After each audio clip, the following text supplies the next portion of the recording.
Meganeuropsis was a giant dragonfly that lived on our planet almost 300 million years ago. It was about the size of a modern-day falcon, with a wingspan as long as your leg. It had long and sharp claws that it used to catch food and for protection. They could even grab small animals and carry them through the air. Their speed and maneuverability made them formidable hunters. Meganeuropsis is the most giant insect ever found on Earth. Scientists believe it might have reached this colossal size because there used to be more oxygen in the air. There were other gigantic insects that lived before the dinosaurs too. Some ancient ants could grow to the size of a hummingbird. And if that wasn't scary enough, they could also spit acid, like something out of a movie. These ants lived in large colonies, and their anthills were several times bigger than the ones we see today and could resemble a bear's den. This thing is an Arthropleura, an ancient ancestor of the giant millipede. This monster dwarfed the last two animals, growing to the length of a car. It lived in rainforests, and it could move at great speed. Imagine being chased by one of these. Fortunately, Arthropleura weren't carnivores like today's centipedes. They only ate plants. Another reason the insects grew so big back then is that there was less direct competition. They could evolve and grow without being eaten by more successful animals.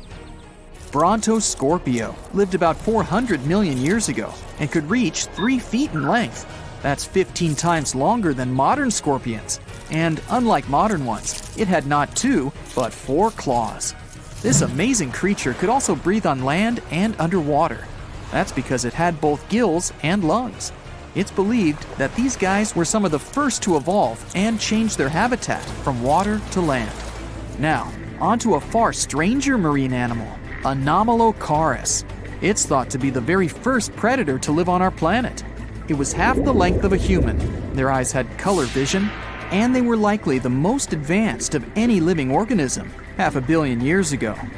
They used their sharp claws and mouth parts for hunting trilobites, crabs, and sea scorpions. It's possible that Anomalocaris was what eventually pushed crabs and scorpions onto the land. They might not look very similar, but Anomalocaris was also an ancient ancestor of modern crabs. Dunkleosteus was an enormous ancient fish. These guys were half the length of a school bus and weighed the same as a small car. They had no teeth, but evolved to use the bone plates on their jaws as a replacement, leading to their crazy appearance. This allowed them to have the biting power of a modern Mississippi alligator. Most impressively, it could close its jaw multiple times in less than a second. This created a powerful flow of water right into its mouth. Smaller fish would get caught in the current and pulled right into a Dunkleosteus' mouth. Their skull was heavily protected by bony armor. It was like it was wearing a helmet. This protected it from almost any strikes and made it the apex predator of its time. Achmonistion is the ancestor of all sharks in existence, living around 340 million years ago. No one knows why, but in addition to the usual shark fin, it had something that looked like an anvil on its back. Another feature of the Achmonistion was a massive spike on the underside of its body. It was very sharp and covered with many teeth. Tiktaalik were some of the first animals to set foot on land. It had gills and scales, like a fish, but it also had some of the features of land animals. It looked a bit like a cross between a fish and a lizard. Its front and back fins began to turn into limbs, so it could crawl along shorelines. And it developed lungs as it spent more time out of the water. This weird fish may be the ancestor of pretty much every modern land animal today, including us. Back to land, this is a Dimetrodon. It looks like a lizard, but it's actually a synapsid, a close relative of mammals. It was the size of an alligator and had a giant sail on its back. Scientists aren't certain, but it's believed that the Dimetrodon used this sail to get heat from the environment faster. It also helped them camouflage themselves in the tall grass. These guys are often confused with dinosaurs, but they disappeared 40 million years before the first dinosaurs appeared. Over time, synapsids evolved into full-fledged mammals. And if we go further down this chain, we'll find out that humans evolved from these guys too.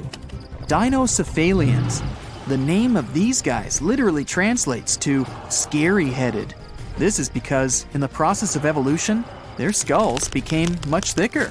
These creatures were usually 19 feet long and weighed the same as a car. Some of them had long fangs like a saber-toothed tiger, but these giant lizards were herbivores. That doesn't mean that they were completely peaceful and docile, though. Scientists believe they fought within their species. They smashed their heavy foreheads into each other, like rams do now. Dinocephalians existed at a time when all our continents were still connected in a supercontinent, called Pangaea. Gorgonopsia looked a little like Dinocephalians, only these guys were carnivores. They were about the size of a wolf, but they spent a lot of time in water too. They usually lived on coastlines and could dive into the sea looking for food. They were also the first predators that could run fast. This is one reason why Gorgonopsia ruled the world about 265 million years ago. Later, these species mysteriously disappeared, leaving the dinosaurs to dominate the Earth. The cause of the mass extinction about 240 million years ago is unknown. But the second event that caused the extinction of 95% of all living organisms on Earth was a giant meteorite. The oldest tree remains are 385 million years old. Archaeologists found them inside a rock, where there were traces of the roots of many species of trees. These ancient trees evolved and began to turn the carbon dioxide in the air into oxygen. Gradually, they created the atmosphere we have now. This is the oldest winged insect in the world, Rhyniognathus. It's about 400 million years old, and there's still debate about the way it lived. Supposedly, it fed on plants, but it also might have eaten other animals. The oldest species of millipede is Pneumodesmus pneumani. It may have been the first living organism to breathe on the barren Earth around 400 million years ago. This little guy was only as long as a seed, but we only have one fossil, so they might have grown a bit bigger.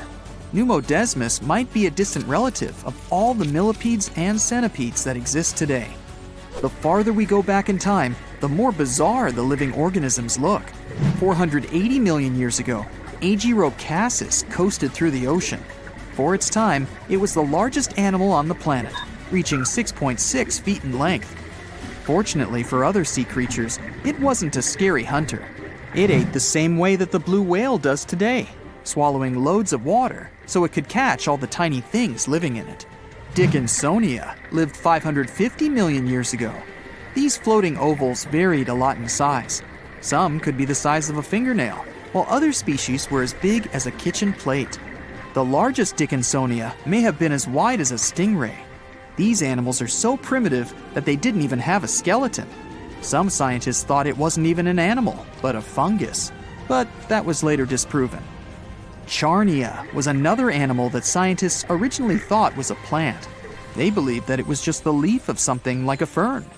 They realized that it was an animal when it was found that Charnia lived deep underwater, where photosynthesis is impossible.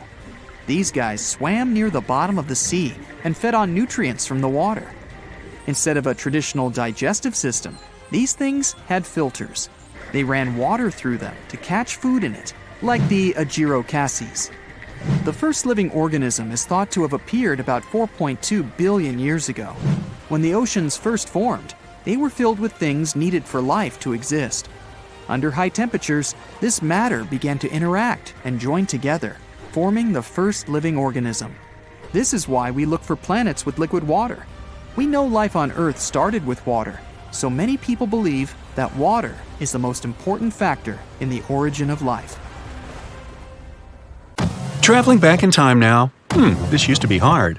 We fly past the Middle Ages, the first human civilization, the ancient ancestors of the first humans, the dinosaurs, the first land animals, the ancient sea creatures, and so on to the very beginning of all time.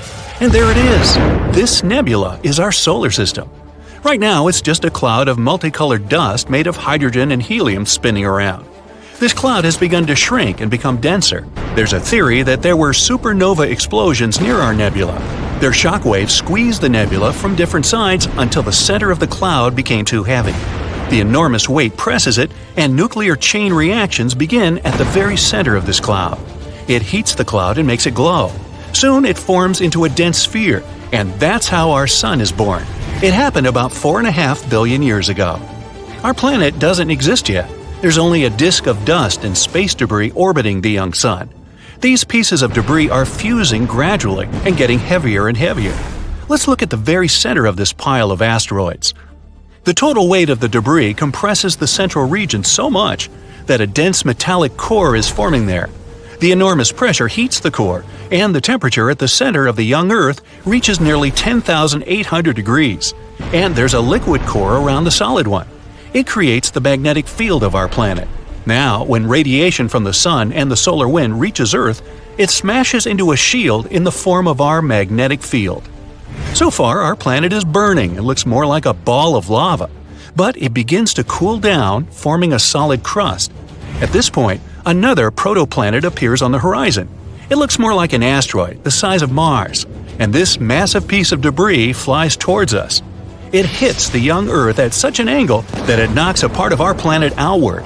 The debris itself breaks into several pieces and stops in our orbit. After a while, all of this debris comes together to form the Moon. As a result of this collision, the Earth began rotating too fast. A day now lasts about 5 hours instead of the usual 24. But the Moon is heavy enough to slow our planet's rotation with gravity. Now, the Earth doesn't look like a hospitable place. The gravitational forces of the Moon are penetrating deep into the Earth and causing more volcanic activity. Also, meteorites are constantly falling here, causing frequent explosions on the surface. Ow! The gas that comes out of the volcanoes forms our atmosphere. The ice that was brought to our planet on meteorites evaporates. The vapor rises and turns into rain. This rainwater falls to the surface, cooling the hot lava and forming the first lakes and rivers. For several hundred million more years, Earth resembles the surface of Venus. It's a lifeless place with a bunch of volcanoes, acid rains, and no oxygen to breathe. The sun wasn't as bright as it is now. Plus, the sun's rays could barely pass through tons of volcanic dust in the atmosphere.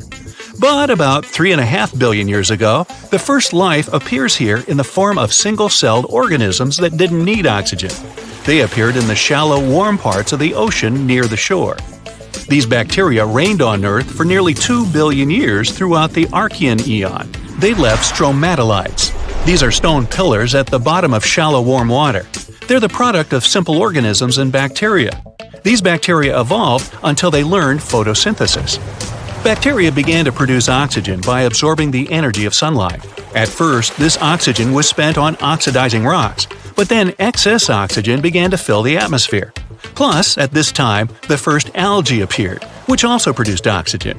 This event is called the Great Oxidation Event, good name, which caused almost all living organisms to disappear from the face of the Earth. For simple organisms, oxygen was toxic, and the remains of bacteria and microorganisms sank to the bottom of the ocean. Many millions of years later, these remains will be recycled, and under the tremendous pressure of water and the Earth's crust, they will turn into oil. The Archean eon ended with this catastrophe about 2.5 billion years ago. At the same time, continents were forming on Earth, which would later drift through the world's oceans like puzzles and form a supercontinent. But for now, methane and carbon dioxide still make up most of the atmosphere. They cause the greenhouse effect and the rising temperatures on Earth. But the emergence of oxygen stops the greenhouse effect, and the temperature on our planet drops. An ice age, the so-called Huronian glaciation, which lasted from 2.4 to 2.1 billion years ago, begins. Scientists speculate that our planet was almost completely covered in ice at that time, even on the hot equator. A huge change when you consider that 2 billion years ago, our planet was like a ball and lava, but now it's like a block of ice. Earth, during the Huronian glaciation, was more like Jupiter's satellite Europa. There, too, is a thick crust of ice, under which there's a liquid ocean heated by the core. The evolution of the Sun saved our planet. Since its birth 4.5 billion years ago, it's been getting bigger and hotter. So, after 300 million years of an ice age, the Earth began to warm up. But almost all life there had been wiped out, and evolution has to start all over again. About 1 billion years ago, all of the continents of our planet were assembled into one hypothesized supercontinent, Rodinia, and all the oceans made up one colossal ocean of Miravia. 750 million years ago, that continent broke apart and huge chunks of land began drifting across the planet. Complex plants and multicellular organisms appeared just at this time. Algae, sponges, and fungi weren't the only inhabitants of the ocean. This is Sprigina. They're a kind of worms the size of a human finger. We have remains of these animals that are at least about 550 million years old. 541 million years ago, the Phanerozoic Eon began. The main event at that time is the Cambrian explosion. Life began to blossom on Earth, and a great variety of living organisms appeared. Mollusks and echinoderms like starfish and sea urchins appeared. Living organisms evolved, having not only an internal but also an external skeleton, like trilobites. Some of these things could reach nearly 3 feet in length. Their protective shells suggest that there were predators in the ocean. A food chain started forming at that time. At the same moment, the drifting continents fused again. This supercontinent has a different shape and is called Pannotia. Later, these continents drifted apart again and began to collide with each other. This led to the formation of mountain ranges. Then the continents met for the last time and formed the giant supercontinent Pangaea about 335 million years ago. Here we can already see the outline of the modern continents of Africa, North and South America, Australia, and Eurasia. One of the largest sea creatures ever, the Dunkleosaurus, appeared. Some individuals could be as long as a school bus and weigh as much as a large SUV. The land had a hot and humid climate. It encouraged ferns and other plants to grow faster. Some of them could reach the height of a 3-story building.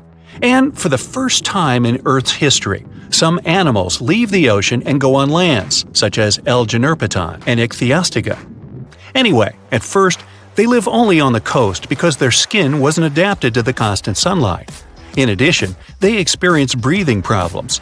The first animals on land had both gills and lungs, but the lungs were underdeveloped, so they had to return to the water. Millions of years later, these animals evolved into more advanced amphibians. Though they were no bigger than ordinary lizards, they could already live fully on land. But this blossoming of life ended in a new ice age. Glaciers from the poles slowly crept toward the equator. Animals weren't prepared for this, and most of them didn't survive this extinction event. But 290 million years ago, evolution retook hold and more evolved land animals began to appear. Gradually, they increased in size, multiplied, and gave birth to a new species like Scutosaurus and Gorgonopsis. But this period didn't last long either. Only 40 million years later, as a result of unknown events, 95% of all living organisms on Earth ceased to exist. It could have been caused by a giant meteorite or by increased volcanic activity. Also, one hypothesis says it could have been the release of methane from the bottom of the ocean. The Mesozoic Era began after this extinction. This is where the dinosaurs, as we know them, appeared and started a new page in Earth's history. Boom! An explosion of supersonic waves, interplanetary heat, dust, fumes. The Earth's atmosphere has been invaded by a cosmic rock the size of Everest. A few seconds ago, this rock, weighing trillions of tons, was hurtling towards Earth. It could fly from New York to Anchorage faster than you could fry yourself an omelet. This monster's name? The Chicxulub incident. Epic name, right? 66 million years ago, it crashed into the Earth. Back then, dinosaurs ruled the planet, but not for long. The epic collision took place in modern Mexico, in the Yucatan Peninsula right near Cancun, where the dinosaurs were vacationing. Well, probably not. Still, the huge space rock hit the ocean, but even all that water couldn't stop the inevitable. The collision caused a huge amount of energy to be released. The horror on a planetary scale had begun. Imagine a mini-sun lighting up the surface of the Earth with tsunamis the height of the Statue of Liberty bursting from the epicenter of the watery impact. Not good. The blast blew through the surface of the Earth. It was as hot as an oven and burnt everything in its path. The impact provoked a colossal earthquake and serious volcanic activity. A bunch of volcanoes simultaneously released hot lava and ash into the prehistoric skies. Millions of tons of ash and soot poisoned the air. This formed a huge ash cloud in the atmosphere, which blocked out the sun's rays for several years. The long winter had begun. Only there wasn't any snow falling from the sky but rain made of sulfuric acid. Yes, the Chicxulub incident might just be the most important thing that ever happened in the history of our planet, even more than YouTube. Back then, there were loads of volcanic eruptions, a lot of flammable oxygen in the atmosphere, constant temperature changes.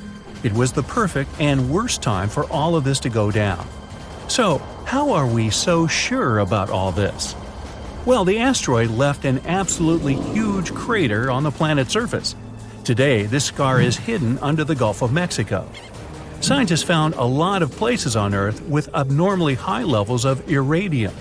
This metal is very rare on Earth, but it's in a lot of asteroids that scientists have examined. Scientists studied some 66 million-year-old rocks. In the layers of rock, they found dust, the same dust that comes from asteroids. This could only have happened if a huge asteroid had crashed into Earth. The catastrophe led to the extinction of not only the dinosaurs, but also the asteroid. It was so hot at the point of impact, part of the asteroid just disappeared. A lot of water vapor and carbon dioxide shot up into the atmosphere. But the biggest problem, sulfur. It got kicked up by the asteroid impact and flew up into the air. These tiny sulfur particles blocked out a lot of the sun's rays. Without the sun, a lot of plants disappeared and the climate eventually got colder. The immense heat turned stones into glass. Scientists call these things tektites. The energy of the impact threw them up into the skies. After a short flight, the tektites fell down to Earth. But it wasn't pretty. Rain fell too, only instead of drops of water, you'd have seen hot glassy fireballs. They bombarded the planet's surface for days. The tektites set fire to everything.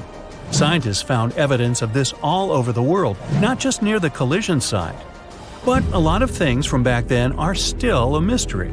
Some scientists think that Chicxulub wasn't even an asteroid. It might have been a comet. Asteroids are mostly made of stone and metal. Most often they kind of look like a potato. A comet contains rock, metal, and ice. Comets look like dirty cosmic snowflakes, complete with ammonia, methane, and carbon dioxide. Comets sometimes come from the Oort cloud. It's a huge cloud of ice and debris around our solar system. From time to time, comets break free from the pack and head towards our sun. According to scientists, this special comet flew right past Jupiter. The gravity of that huge planet accelerated the comet even more.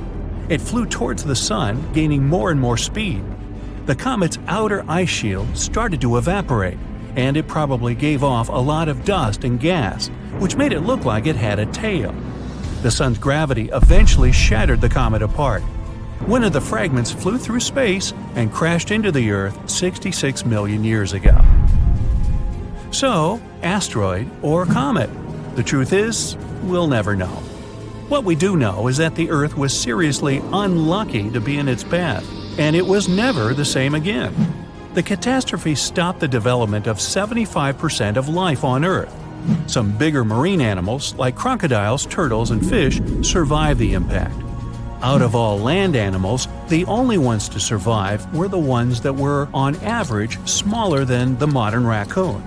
That includes a bunch of special species of dinosaurs, the ancient ancestors of birds. Scientists believe they survived for two reasons.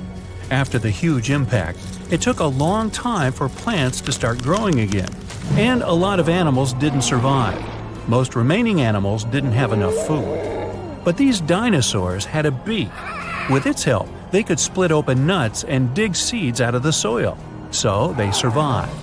The second reason is that these lucky guys had bigger brains.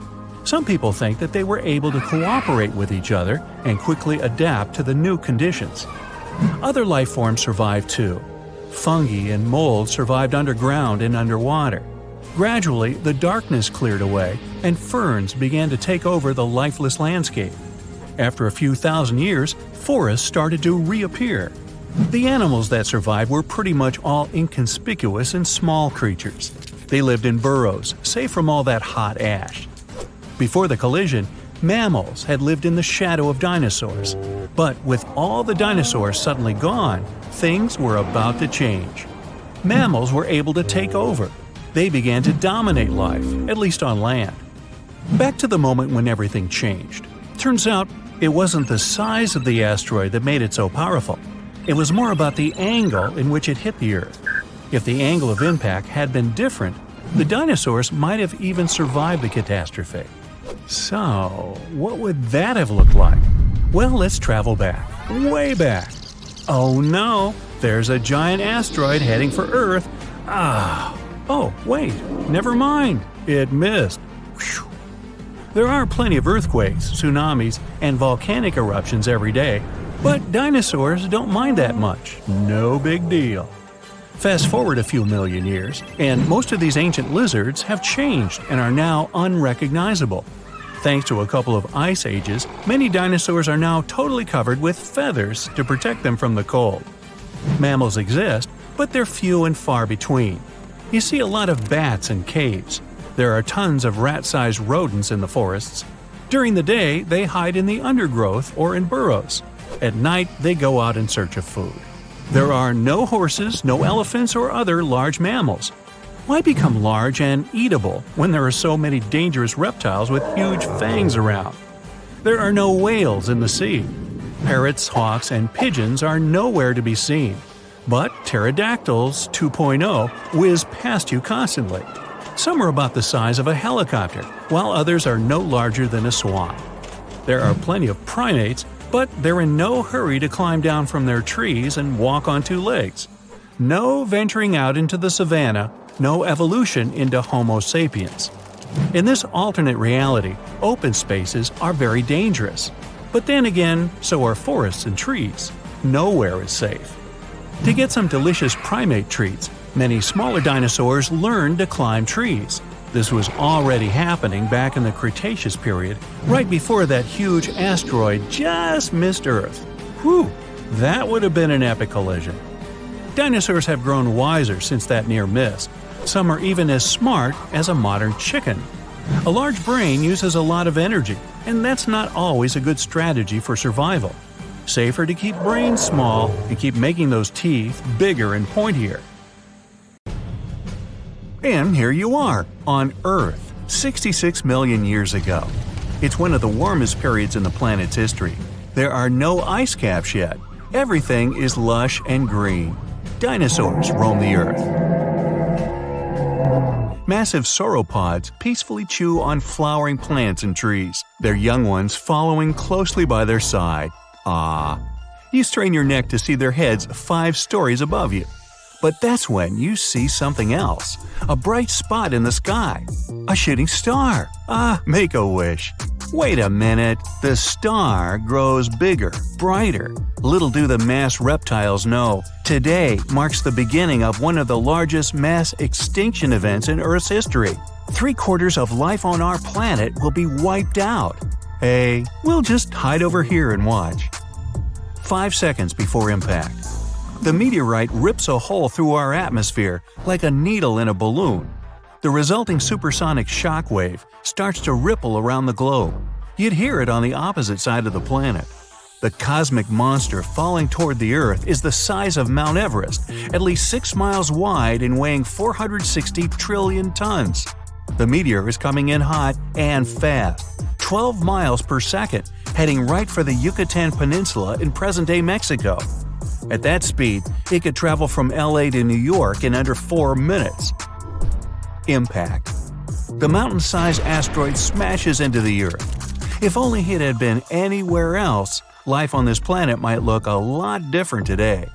The Yucatan Peninsula, almost entirely underwater then, was one of just 8 places on the entire globe that would have let a giant space rock wipe out nearly all life on the planet, meaning the asteroid only had a 13% chance of causing a mass extinction, and it happened to hit just the right spot. Well, aren't we lucky? At the point of impact, there's an explosion 1 billion times more powerful than even the most massive volcanic eruption. It looks like a new sun has appeared on our planet's surface. The meteorite digs into the Earth's crust and explodes into 1 million pieces. You can still see the scar it left. The Chicxulub crater is 93 miles wide and 12 miles deep.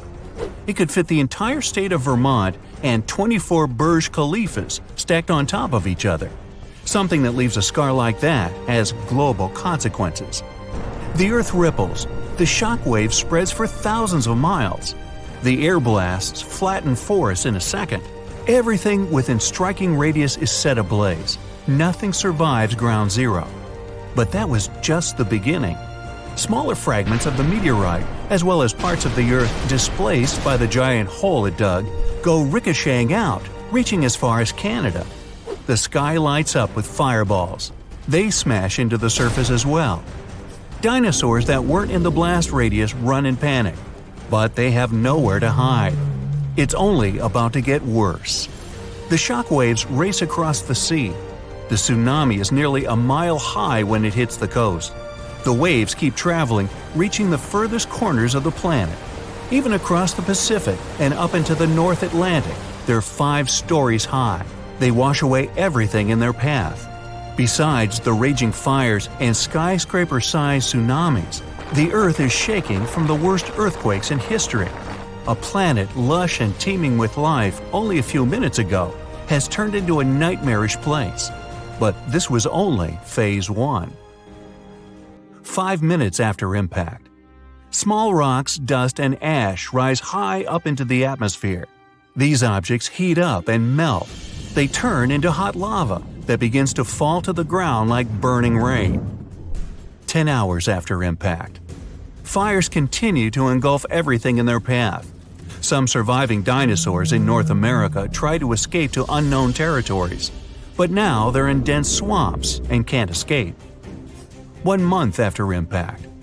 15 trillion tons, 2.5 million times the weight of the Great Pyramid of Giza.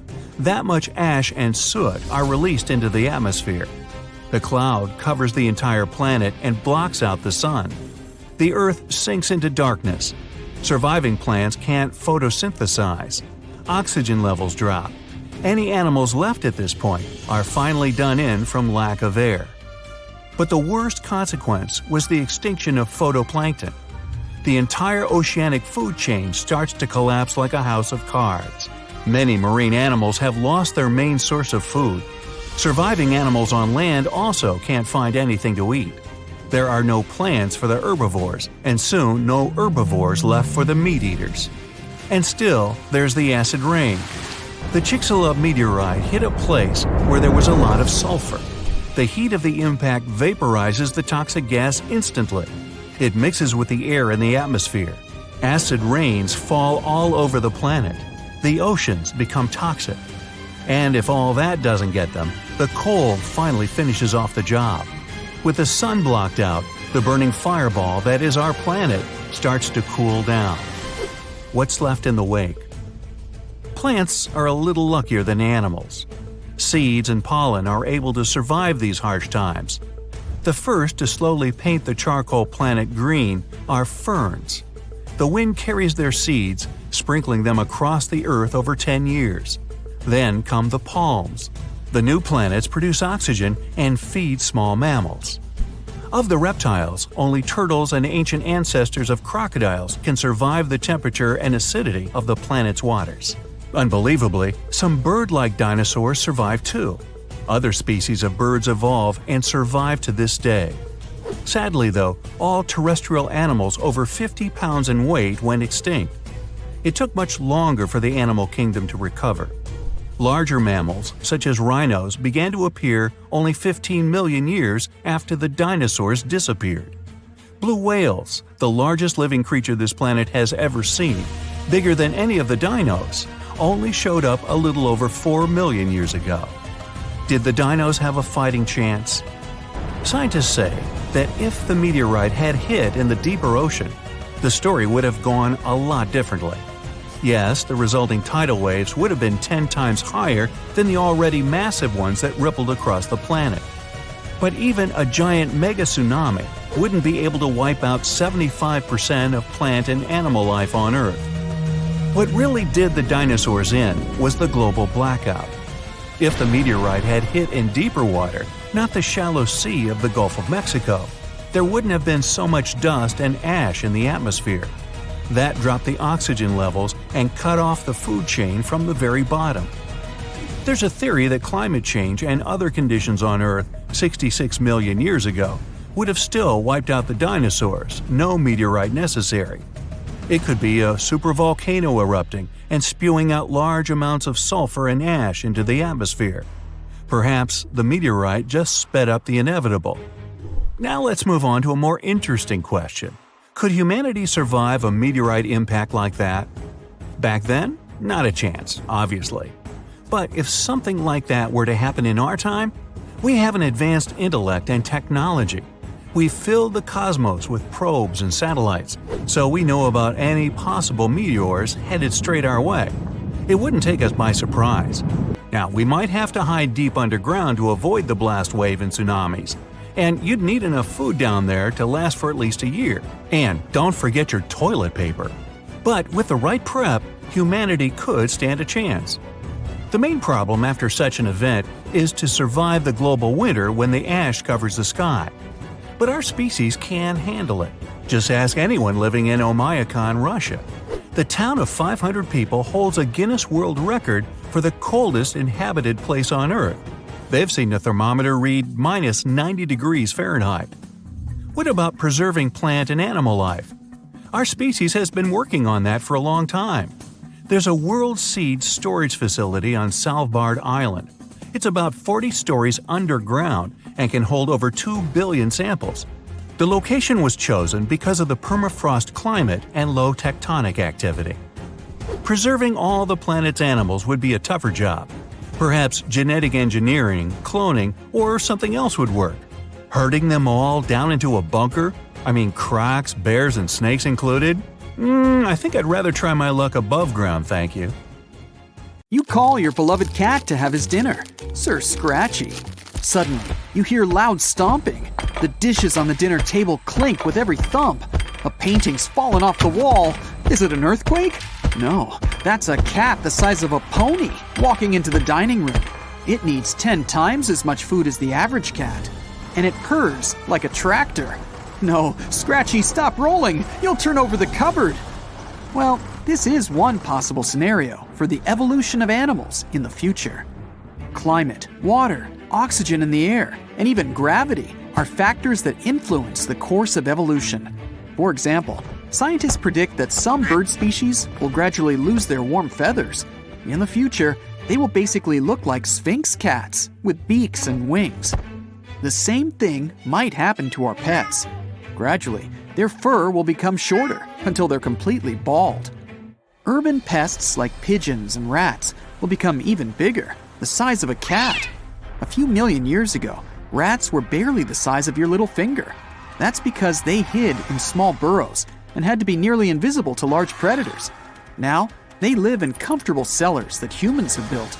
They can create cozy nests there, and the large amount of food in trash cans keeps them from starving. So they feel quite comfortable and continue to grow in size. Even more, rats have already developed oily fur so that dirty or toxic water can run off them without harming the rodents themselves. Plant-eating mammals, on the other hand, might have it worse. Their food will gradually diminish. With time, there will be fewer forests and greenery on the planet, and some plants will disappear altogether. Eventually, animals like deer, elephants, giraffes, and others will get smaller and smaller because of the lack of food. In addition to shrinking, mammals will have smaller eyes so they don't lose water from their bodies, and their ears will become larger to lose heat through them. Their tails will grow longer to swat away insects. As land mammals become smaller, birds will increase in size.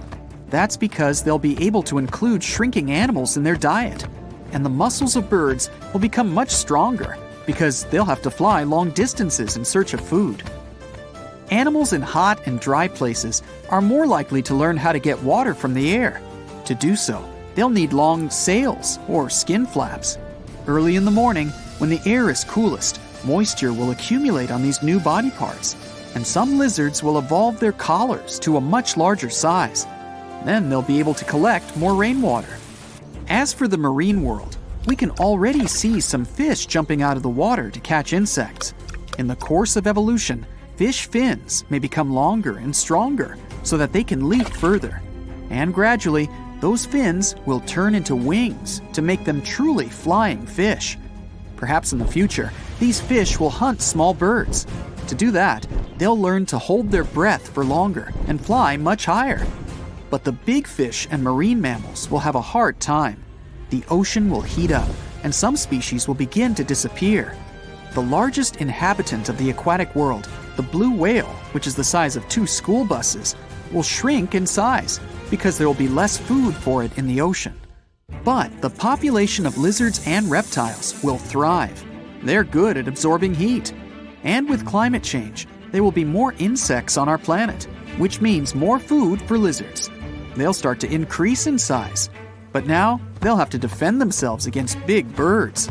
Their legs will become longer and stronger, so they'll be able to run a lot faster and not get eaten by a bird. And the insects? Well, they'll just explode.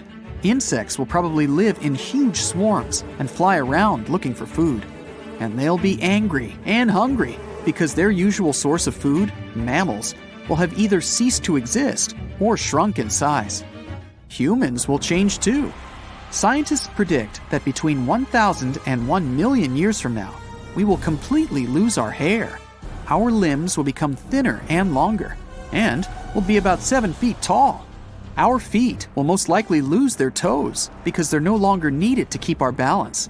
Our head and brain will become more like a balloon, and our lifespan will be more than 100 years.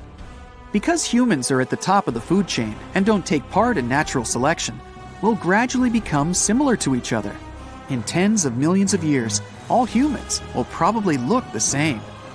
Plus, we're developing genetic engineering technology. Luminous rabbits, incredibly sized cows, web-weaving goats, super muscular pigs, and more. But we're more interested in how animals will evolve on their own. So, fast forward ahead in time. Humans have long lived on other planets and in other galaxies. Earth has long since become home to animals and plants. The only traces of humans here are giant cities made of metal and concrete that are buried deep underground. And up there, incredible creatures like the Necropteryx live. It's something between an ostrich and a vulture, the size of an adult human. Its long and powerful beak is its main tool for protection against predators and for eating. Their strong legs with long claws make them excellent runners. This creature can walk dozens of miles in a day. Necropteryx needs warm fur or feathers. Without humans and the greenhouse effect, the temperature on Earth has dropped. But with a warm jacket, they'll be able to survive even a new ice age. And like ostriches, they reproduce by laying eggs. This is a Paris shrew. It's like a common shrew, a couple of inches long. But it has an unusual feature, a parachute on its tail. While little, they live in their parents' nests, but when they leave them, they launch themselves into the air and then open a parachute made of thin fur. The warm currents of air rise up and carry them.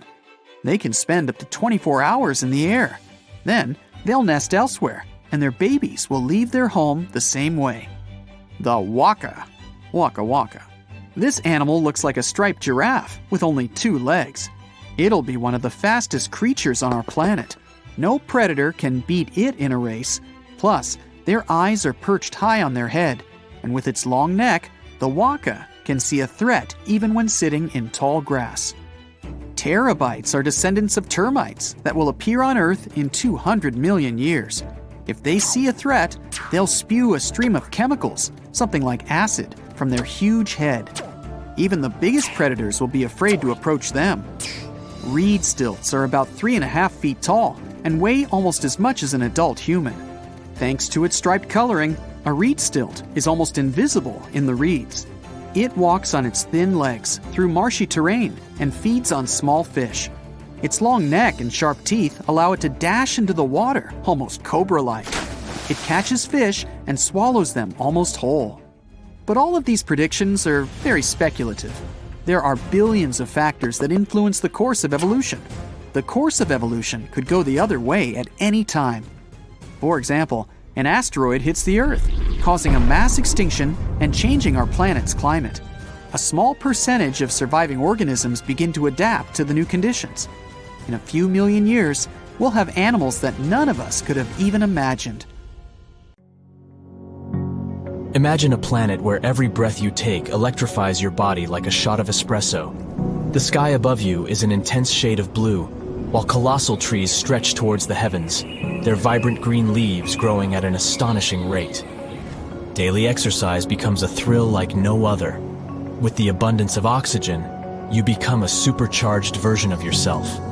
Running feels effortless as you dart across the landscape, lifting weights that would normally seem impossible. It's as if the world itself is infused with a surge of energy. Everything is moving faster. The wildlife surrounding you is equally affected by this oxygen overload. Animals roam the land in majestic proportions. Their massive frames are propelled by speed and agility. Picture yourself in a pulse-pounding chase with an oxygen-charged cheetah, racing against a predator that could put a Ferrari to shame. Now you may wonder how such a wild scenario could ever be possible. Well, let's see. Oxygen is the powerful fuel that keeps life going. It makes up about 21% of the air we breathe, and every breath we take delivers these tiny molecules to our cells, giving them the energy they need to thrive. Without oxygen, our cells would struggle, and our bodies would fall apart. But that's not all. Oxygen is a superstar that works for all kinds of living things, from tiny bacteria to giant elephants. It's even important underwater, where it enriches the oceans. Amazing creatures like plankton and algae produce lots of oxygen, creating a thriving underwater world. But to fully understand the impact of high oxygen levels on the planet, prepare for a journey back in time. Recently, scientists have made an astonishing discovery. They tested rocks from two different places that were really far apart. And can you believe it? These rocks held tiny pockets of gas that showed how oxygen levels shot up by almost a third in a very short time. It was like a breath of fresh air. So they studied these rocks and found that oxygen levels back then were much higher. Imagine lush landscapes, towering forests, and gigantic swamps that stretched as far as you could see. During the Carboniferous period, oxygen ruled the atmosphere at an impressive 20%, just like today. But over the next 50 million years, its levels shot up to a crazy 35%. Can you imagine what that did? As oxygen surged, something incredible happened. Huge forests grew all over the land, creating a breathtaking green world. And massive swamps took over low-lying areas, making the landscape look surreal and otherworldly. At the same time, carbon dioxide levels dropped. Normally, when things break down, microbes release carbon dioxide into the air. This gas acts like a warm blanket, trapping the sun's heat and raising temperatures. But in the mysterious swamps where these giant plants were buried, the microbes couldn't do their job. The result? The planet got really cold. Who would have thought that a breath of fresh air could have such power? The scientists are still trying to figure out why this happened. But one thing is certain, it wasn't just happening in one place. It was a worldwide phenomenon. It was like the planet was playing a funny game with the climate. But let's go even earlier. We see the first North American dinosaurs making their grand entrance. High oxygen levels are what gave a big boost to the rise of mighty dinosaurs in North America and beyond. Picture tropics filled with the magnificent giant creatures. Obviously, dinosaurs didn't just appear out of nowhere. They took advantage of a changing environment that was perfect for their evolution. Oxygen levels played a huge part in this dinosaur party. As oxygen levels rose, so did the size of these incredible creatures. They started small with predators like Chicxulub, and soon after, huge dinosaurs like sauropods took over the land. Then, 65 million years ago, dinosaurs disappeared and mammals took over. And here's the interesting part. Mammals never grew as big as dinosaurs. So what's the explanation for this? Mammals, and humans are mammals too, by the way, are special because we can regulate our body temperature. But that comes at a cost. We need a lot of energy to stay warm compared to reptiles and dinosaurs. Dinosaurs didn't bother with temperature control, so they could focus on growing big. The biggest dinosaurs were 10 times larger than the largest mammals. It's like a game of anything you can do, I can do 10 times bigger. Dinosaurs might have had similar limitations with their sizes, but those were much less strict. Before the dinosaurs' extinction, mammals were very small. Many mammal species disappeared along with the dinosaurs. But survivors took advantage of the open ecosystem and rapidly diversified into various body sizes. However, After 42 million years of growth, mammals reached a size plateau. This happened on all continents, most likely because of the temperature and land area. Colder environments allowed mammals to grow larger. Balancing body size and heat became challenging. Land area also played a role in sustaining big populations. But making animals bigger isn't the only thing high oxygen can do. This humble gas is a true jack of all trades. It also acts as our loyal bodyguard, protecting us from harmful UV rays and other dangers from space. Without oxygen, we would be defenseless against space threats. Oxygen also has a fascinating role in shaping the weather. It teams up with its other atmospheric buddies to make the sky go wild with tornadoes, hurricanes, and thunderstorms. They mix and mingle in the air, creating just the right conditions for these exciting weather adventures to happen. And these adventures can be dangerous, but they serve an important purpose. They help distribute nutrients and organic matter, carrying soil, leaves, and debris to new places. So what if we decided to mess with nature and crank up the oxygen levels to crazy heights, 30%, 40%, or even 50%? Well, too much of a good thing can become dangerous. Oxygen toxicity is when too much of this gas causes big problems. It's like eating loads of candy. It's fun at first, but soon enough you'll regret it. Surprisingly, an overdose of oxygen can leave you struggling for breath, like a tired dancer in desperate need of a break. At first you might feel a burst of energy, but it doesn't last.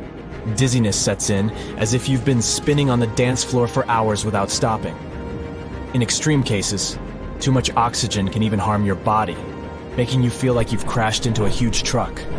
So while oxygen is always with us, giving us life, it's important to appreciate its delicate balance. Don't put on your special breathing gear. Also, we wouldn't be the only creatures to suffer from this oxygen extravaganza. Mammals, for example, will struggle to adapt to these extreme levels. The balance of power among species will change drastically, and winners and losers will fight for survival in a world that's spinning out of control. And we'll need stronger shelters to deal with these gigantic animals. We'll have to stay nimble and avoid danger. Amidst all the chaos, there will be astonishing adaptations. Birds will fly higher than ever before, reaching heights that would amaze even the clouds. Also, get ready for more natural disasters and delicate ecosystems hanging in the balance.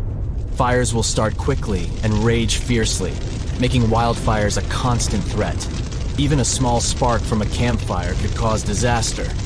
We'll need to rethink our cooking and heating methods to stay safe in this oxygen-filled world. But let's not forget the other side of the oxygen story. If we had a planet with low oxygen, only around 15%, we would face a completely different struggle. Every breath would be difficult, leaving us tired and struggling for air.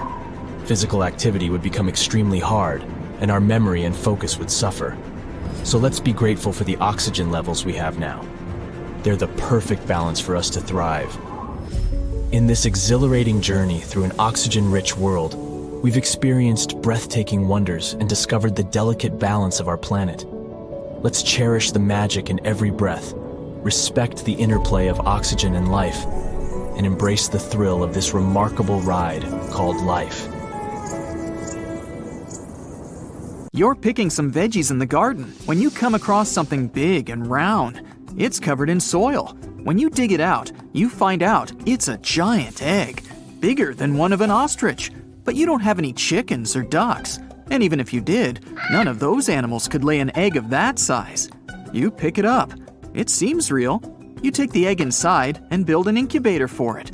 A couple of days pass, but nothing. You go on with your life and forget about the egg's existence. You've been working in your garden all day long. All you want now is to get into a tub filled with hot water and have some dinner later. But while you're eating, you hear some noise coming out of the room with the incubator. You ignore it, thinking it's just some mice scampering around. But then the sound intensifies. You head there and see the eggshell cracking. In a couple of minutes, something begins to crawl out. You grab your phone and immediately start filming it. A tiny reptile pokes out of the now broken egg and starts examining its surroundings.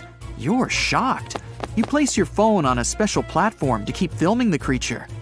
Meanwhile, you grab your laptop and begin researching what animal it could be. The creature doesn't have the snout of an alligator, nor does it look like a Komodo dragon. You go back to your dinner and feed the reptile some leftover meatloaf. It gulps the food down in a flash.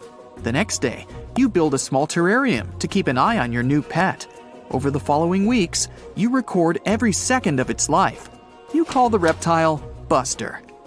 The creature has already grown to the size of a dog. It runs fast and jumps pretty high too. You think it might be some new reptile species, but it doesn't crawl like an alligator or a lizard. Your pet has 2 tiny arms and large legs. Its jaws are massive for an animal its size. The reptile also has razor-sharp teeth. Your friend comes over for a movie. At one point, your reptile runs into the living room and starts biting the furniture. Your friend freaks out and starts yelling, "Dinosaur!" You calm him down and take the dino to the garage. You explain to your friend how you found the animal, and he tells you to contact someone to examine it. The next day, you take Buster to the vet and take a seat in the waiting room. You keep your pet in a cage so that no one can see it. But the dino starts growling in a strange way. Many people grab their pets and move away from you. It's finally your turn. You bring Buster in and show it to the veterinarian. The man looks shocked. He puts the creature on a metal examination table and starts looking closely at its features. Sharp teeth and claws, scaly skin. The vet tells you you've been raising a T-Rex for 3 weeks. He calls in other specialists to examine the animal. The next thing you know, you're in a lab with a bunch of scientists studying Buster. You sit there anxiously as they collect its DNA samples. They even ask for the footage you've been recording. After a couple of hours, they come back and tell you that you indeed have a dinosaur. They'll have to keep Buster in the lab to conduct further studies, so you go home feeling a bit lonely. A couple of years pass. Now you have a degree in paleontology, specializing in T-Rexes. You've been working with the lab and monitoring Buster that has turned into a fully grown dino. You also teach at the university and have published a book called My T-Rex Buster. It has become a bestseller. One day, you come back from the university and turn on the TV. That's when you hear breaking news. A large creature has broken out of a lab outside the city. It's now on the loose. They show several images of the beast's footprints that lead to the forest. You get a call from the lab. They ask you to head down there as fast as you can. The researchers tell you what's happened and ask you to accompany them to the forest to find the dino. You put on a special protective suit and get into a jeep. After a couple of hours, you arrive at the spot where Buster was last seen. You get out and try to follow its footprints, but the rain has removed the marks the creature left almost completely. The scientists check the tracking device placed under the dino's skin, but it's not working. They bring some food Buster likes to try to lure it out. After a couple of hours, there's no news. It's already night when you hear some rumbling in the distance. Everyone jolts awake. People around you are on high alert. You hide and wait. A large shadow the size of a school bus appears from the dark. A fully grown T-Rex can reach 40 feet long and 12 feet high. The giant lizard approaches the meat and sniffs it. After a couple of moments, it runs off. Everyone gets out of their hiding places and tries to follow the animal. The meat has a special substance in it. It was supposed to put the dino to sleep. This way, it wouldn't be a problem to bring it back to the lab. But the dino was smart enough to feel something suspicious. Despite its size, the T-Rex is quite slow. It can move at a speed of only 12 miles per hour and can't even outrun a human. But Buster somehow manages to cross a raging river and disappears into the dark forest. No one has been prepared to make it through such an obstacle, so the whole team makes a detour through the mountains. It's a difficult climb, with everyone carrying the equipment needed to catch the T-Rex. From the height of the mountain, you can see almost all the forest. Far away, treetops are shaking. The giant reptile is heading to the north. Everyone tries to get to the other side of the mountain as fast as they can. But then, one of the crew members slips and falls. Good thing a safety rope holds her in place. You pull the woman back to the path. You continue walking until you reach a cave. Everyone puts on their helmets with flashlights and goes inside. The deeper you go into the cave, the smaller it gets, so you have to crawl to get through. The rocks are sharp, and there's water everywhere. It's easy to get lost in here. The cave starts trembling. Everyone rushes to get through the narrowest part. You finally make it out of the cave. That's when you find out that the cave was trembling because of the T-Rex. It was stomping around the mountain. It spots your group and starts running towards you. People panic and rush back into the cave. The T-Rex catches up with your team and tries to snatch someone, but by that moment, everyone is already safely tucked inside the cave. Suddenly you scream, "Buster!" Shockingly, it seems to calm the creature down. You step outside, even though everyone is trying to hold you back. You get outside and face the massive creature. It's just staring at you. You slowly approach it, trying not to make any sudden moves. Someone from inside the cave gasps. It startles Buster. It starts thrashing and roaring, but you are still there, trying to calm the animal down. Eventually, it gets quieter and comes closer. You put your hand on its head, caressing it. After a few seconds, someone inside the cave steps on a twig and it cracks. The T-Rex jolts and runs away. You're furious. Now, you have to track it once again. After you spend many more hours in the forest, the sun starts to rise. Everyone is exhausted and about to pass out. You decide to call it a day and head back home. But as soon as your team gathers near the jeeps, you receive a notification that a giant T-Rex has entered the city. A helicopter picks up you and the other team members. There isn't enough room for everyone, so several people stay behind, waiting for the next chopper. The T-Rex is dashing through traffic. People in the streets are running for their lives. Dozens of news companies are filming the incident. Many people are posting it on social media. The dino breaks into the mall and destroys everything it sees. Your helicopter lands and you get out, trying to think of a way to calm the creature down. You rush into the mall, but the T-Rex has already run away to the other side of the building and managed to escape. You're following it, but suddenly you get a phone call saying that the team members left behind in the forest have spotted your T-Rex. You can even see the live footage of the animal. That means there are 2 giant reptiles on the loose in your state.